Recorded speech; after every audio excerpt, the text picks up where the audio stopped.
Hoje eu quero trazer 3 principais erros que a maioria dos empreendedores iniciantes cometem. Eu já cometi algum deles e eu quero trazer qual é a minha visão hoje em dia disso e como eu faria com esses 3 erros. E contando um pouco da minha história, né? Eu já vendi 3 empresas, basicamente as 3 foram sociedades. E o que eu aprendi com isso e quais foram os ensinamentos que eu tirei dessa experiência e o que a gente vê bastante na consultoria, né? Como vocês sabem, eu faço parte da Wiggle Governance, que é uma consultoria de governança corporativa, e eu também sou conselheiro consultivo em empresas de médio porte. Também já venho de uma família empreendedora, né? Meu pai, na vida dele, ele fundou e vendeu 4 empresas, né? Trabalhando com ele em algumas delas, a gente pode perceber algumas coisas. Principalmente em que os negócios têm uma aptidão técnica, uma expertise técnica específica, como foi o caso, por exemplo, da marcenaria que ele teve e também depois de uma loja que fornecia material para funilaria e esses serviços do ramo automotivo. O que acontece nesse cenário, né? E é o micro e pequeno empreendedor, ele tem normalmente esse caminho. Ele trabalha numa empresa como empregado e ele é muito bom tecnicamente naquele serviço, seja fazer móveis, seja em arrumar o carro. Tecnicamente ele é um bom funcionário. Ele começa a fazer esse serviço na casa dele, ali nas horas vagas, à noite, depois do horário. Ele vê que ele consegue ganhar algum dinheiro e daí ele decide pedir as contas na empresa que ele trabalha para abrir o próprio negócio. Porém, ele é um bom técnico, mas não entende ainda de empreender, não entende ainda de finanças, não entende ainda de gestão. Ele começa a trabalhar ali full time agora, né, do período integral, e daí ele traz um ajudante, traz uma outra pessoa, o dinheiro começa a aparecer, o negócio começa a fluir, aí ele sai dos fundos da casa dele, ele vai aluga um galpão, começa a ter um custo fixo, uma despesa fixa todo mês, né? Contrata mais ali 5 pessoas, o negócio dá uma crescida, ele vê bastante dinheiro, bota um dinheiro no bolso, troca de carro, né? Não tem um grande controle financeiro e a verdade é que dali a algum tempo ele vai ter problema de caixa, né? Isso que a gente vê nesse tipo de empreendedor, ele vai ter problema de caixa, ele vai travar no crescimento dele ali porque ele gasta a maior parte do tempo dele fazendo atividade, né? Ou seja, arrumando o carro ou fazendo móveis ali, e é onde ele trava o crescimento e se ele não sair dessa situação, que ele tem que ir para a gestão para que o negócio cresça, provavelmente o negócio vai ficar daquele tamanho mesmo, ele vai levando a vida assim, ou até em muitos casos em que há falência realmente do negócio, porque o negócio começa a desmoronar financeiramente e ele volta a ser empregado. Como diria o Felipe Colombo, o atual CEO da Anjo Tintas, no Brasil a gente tem muito empreendedor e pouco empresário.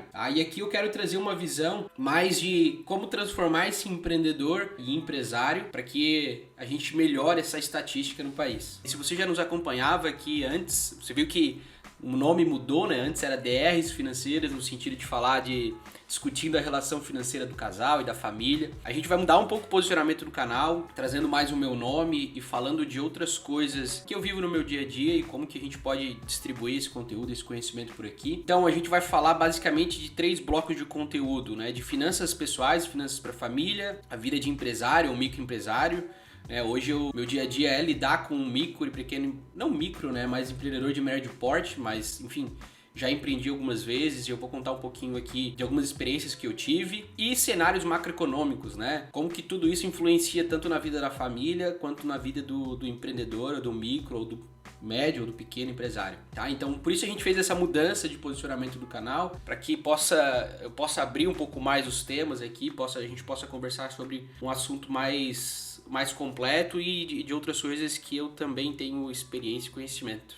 E o primeiro erro que eu quero trazer aqui é a busca ou definição errada do sócio. E amigo é diferente de sócio. Thales Gomes fala, eu prefiro fazer um sócio e depois um amigo do que um amigo e depois virar sócio. A gente percebe que é comum o empreendedor iniciante ele buscar um amigo, alguém que ele tem muita afinidade ou até um parente para fazer uma sociedade. E à primeira vista não tem problema, desde que sejam alinhados os princípios e valores de vocês e como um negócio vai ser conduzido. É muito comum se fazer sociedade sem ter uma conversa difícil ou sem ter tem um alinhamento de princípios e valores e qual é o nível de comprometimento das pessoas. O que acontece, né? Tu tens uma aptidão técnica, tu vai lá, vai montar uma empresa e tu chama alguém para ser teu sócio. Só que esse sócio já tem uma atividade, ele já tem um outro negócio, ele faz uma outra coisa e não se define o nível de comprometimento ou entrega que cada um vai fazer pro negócio. É onde tu que vai trabalhar full time no negócio e tem uma necessidade de recurso e de apoio e que não necessariamente ficou combinado ou compreendido pelo teu outro sócio. Então buscar entender quais são os princípios e valores de vocês dois ou vocês três, enfim, independente de quem esteja na sociedade, vai nortear muito as decisões que vocês enquanto empresa vão tomar ao longo do caminho, entender qual é o nível de comprometimento que cada um vai ter com o negócio e também qual a necessidade de capital e como cada um vai aportar nessa empresa, seja em recurso, em maquinário ou em tempo para que o negócio dê certo. Quando não há esse alinhamento, a subjetividade reina na sociedade e é onde há as principais brigas e dissoluções societárias, né? E hoje na consultoria a gente vê que os negócios não falem normalmente por não prestar um bom serviço ou um bom produto, né? Não produzir um bom produto, mas sim por desalinhamento societário. Essa hoje é uma das principais causas de problema, seja a nível de governança ou de maturidade do negócio. E quando a Ishak Adizes traz no livro O Ciclo das Organizações, a gente vê muitos problemas em diferentes estágios de maturidade da empresa em que o desalinhamento societário causa a dissolução da empresa. Então, se tu estás começando um negócio em sociedade, te preocupe em alinhar esses 3 pontos inicialmente: princípios e valores, nível de comprometimento e qual a necessidade de capital que essa empresa vai ter e como cada um dos sócios vai aportar nisso, né? Seja em tempo, recursos financeiros, ou maquinários, equipamentos e tudo mais. E o ideal, mas a gente sabe que nem sempre o ideal é possível, é fazer um acordo de acionistas, né? O acordo de acionistas, ele é um documento para os sócios, um documento interno, né, diferente do contrato social que está lá na junta comercial, que é um contrato para a sociedade. O acordo de acionistas vai ficar definido algumas regrinhas entre vocês. E para fazer isso, é importante ter um advogado, normalmente, para redigir esse acordo. E ele é um documento que está em constante evolução. Então, se tu quer começar certo, alinha esses 3 pontos e formaliza. Mas se não for possível ter um advogado para formalizar isso, às vezes estão começando a empresa com pouco recurso e não querem investir nesse documento, mas ainda assim coloquem em algum lugar e assinem todos os sócios que vão fazer parte desse negócio, para que fique claro a discussão e os acordos que vocês chegaram sobre esses 3 pontos. O segundo erro que eu quero trazer aqui é que o empreendedor, ele busca entender de dinheiro ou de finanças do negócio quando o dinheiro some da conta bancária. E eu quero trazer um lema aqui que a gente fala no mercado, que a linguagem do mundo dos negócios é finanças. Então, se tu for um MEI, um profissional liberal, e principalmente se tu tiver sócios, entender de finanças é crucial para que esse negócio dê certo. Segundo o IBGE, 60% das empresas no Brasil fecham até 5 anos devido à má gestão financeira, e o Serasa diz que a falta de capital de giro é a principal razão da falência de pequenas empresas no país. Ou seja, entender sobre finanças é essencial para que o negócio pare de pé e que dê certo. Então, no caso do empreendedor individual ou do MEI, o que ele faz, né? Ele vai lá, abre o MEI dele, ele tem o CNPJ dele, enfim, a conta da empresa é a conta dele mesmo, é a conta pessoal, e ele vai indo, vai gastando, ele não sabe mais o que é despesa do negócio, o que é despesa pessoal dele, isso vai se misturando. E esse é o caminho normal daquele cara que ele era técnico, ele era o marceneiro, ele era funileiro, ele era o cara que sabia fazer a operação, botou um CNPJ nas costas dele, ele começa a achar que o dinheiro que a empresa gera é o dinheiro dele mesmo e ele gasta trocando de carro, fazendo outras coisas, ampliando o consumo da família. E quando ele vê, o dinheiro some da conta porque normalmente ele está tirando mais da empresa do que a empresa comporta ou que é saudável para a gestão financeira da empresa. E ainda assim, se tem uma sociedade, a briga por dinheiro ou falta de clareza dos controles pode gerar um estresse em que pode acarretar na dissolução da sociedade, ou seja, na separação dessa sociedade. Todas as empresas que eu tive, eu era a parte financeira do negócio, e isso traz um alinhamento muito fácil.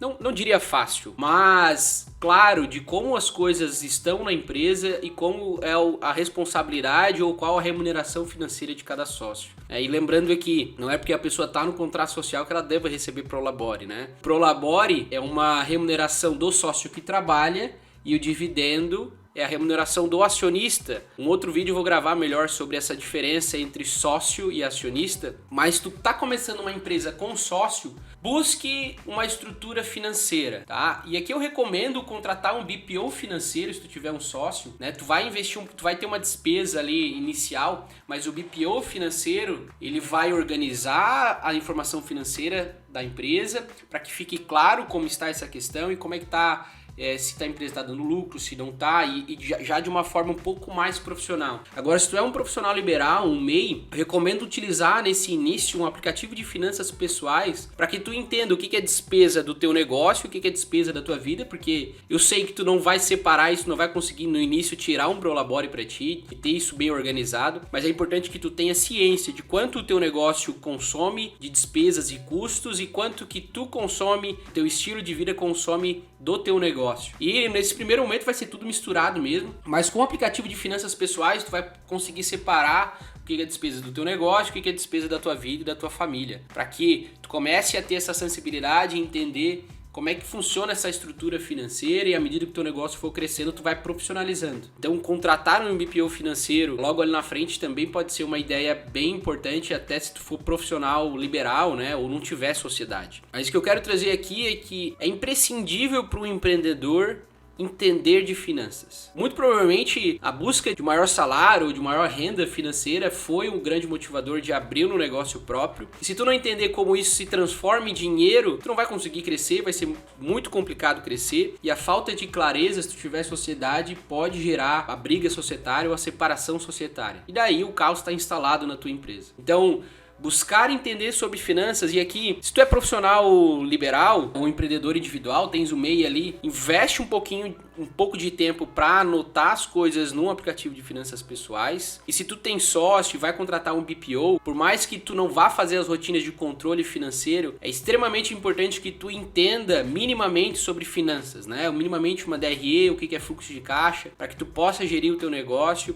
e para que vocês possam ter clareza de como o recurso está sendo destinado, quais são as contas que estão sendo pagas e tudo mais. Então, entender de finanças, como eu trouxe aqui a estatística, é uma das principais causas de mortalidade na empresa no país. E quando a gente começa a entender de finanças e ter uma consciência, a gente começa a amarrar as outras pontas do negócio e tu vai te tornando inevitavelmente mais profissional. E o terceiro erro que eu quero trazer aqui é que o empreendedor, ele não busca conselhos. A gente não tem uma cultura aqui no Brasil de se aconselhar com pessoas que já chegaram lá ou pessoas que a gente admira. Então, ter a humildade para buscar a ajuda de outras pessoas facilita muito a vida do empreendedor iniciante, e em que esse conselheiro ele vai estar podendo mostrar alguns erros que ele cometeu e quais são os possíveis caminhos que possa trilhar. Quando a gente busca um conselheiro, em alguns casos as pessoas buscam consultoria e tal, mas o legal do conselheiro é que assim, tu tens alguém a quem prestar contas, e normalmente tu vai buscar alguém que tu admira. Faça isso para tu compartilhar as tuas dores, as tuas dificuldades. Se tu tiver sociedade, busque um conselheiro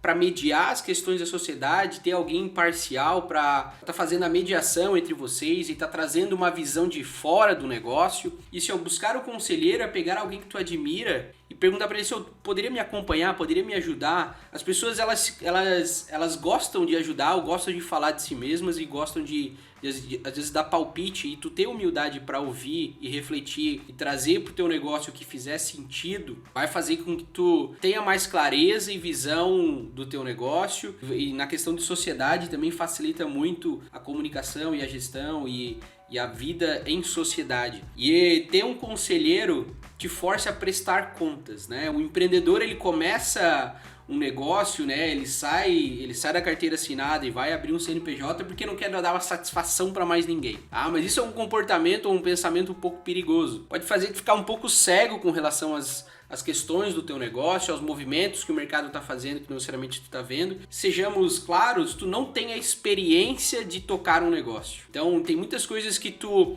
vai achar que está tudo certo, mas não está, e são questões que tu precisa resolver e que alguém de fora vai poder te ajudar, te trazer à luz algumas questões que tu dentro do teu negócio, né? De novo, o exemplo do marceneiro ou do funileiro, ele tá ali no dia a dia arrumando o carro, né, fazendo móveis, ele não consegue ainda ter uma visão de gestão, de administração de todo o negócio. Então ter um conselheiro para conversar, dividir um pouco o fardo com alguém e até fazer um pouco de trabalho de terapeuta ali para te ajudar nesse início do negócio, e também para que tu preste contas, né? Quando tu pede conselho, a pessoa dedica tempo ali a te ajudar e muitas vezes nesse início é de forma não remunerada mesmo, né? Enquanto tu tens uma posição de humildade, as pessoas buscam te ajudar, então depois tu presta conta de como foi aplicar aquele conselho, de como está sendo a situação, e tu estabelece uma rotina que seja pelo menos mensal de conversa com esse conselheiro para te dar algum norte no teu projeto e na tua empresa.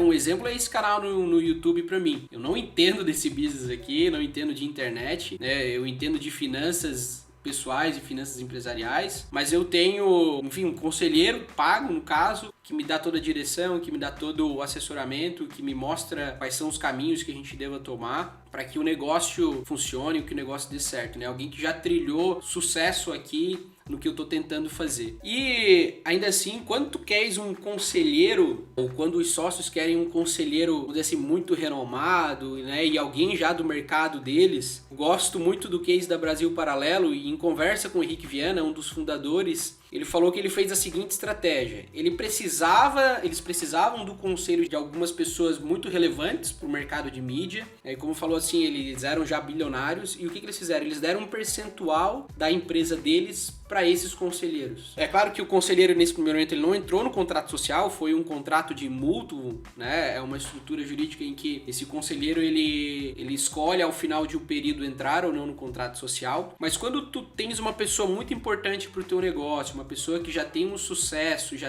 atingiu alguns pontos importantes e que a visão dela seja importante para o teu negócio, tu abrir um percentual da tua empresa para que essa pessoa, vamos dizer assim, aposte junto contigo nesse negócio, vai fazer com que os conselhos dela ou a dedicação dela em te ajudar aumente bastante, né? Quando tu precisa realmente construir um negócio grande e ter um conselheiro já do teu no mercado, vai facilitar muito o crescimento, que tu faça essa tua empresa crescer e dar certo. Eu utilizaria dessas duas estratégias, né? Seja humilde de pedir ajuda e conselhos de alguém que tu admire, algum empresário que está normalmente no mercado parecido, que vai te ajudar e vai te dar um acompanhamento e tu preste conta para essa pessoa. Ou se é um conselheiro, ou se é alguém que tu acha que vai impulsionar muito o teu negócio, vale a discussão e considerar em tu dar um percentual do teu negócio, né, ali 5, 10% do teu negócio para esse conselheiro estar te acompanhando e te ajudando a impulsionar o teu negócio. 3 erros que empreendedores iniciantes cometem. Eu já cometi alguns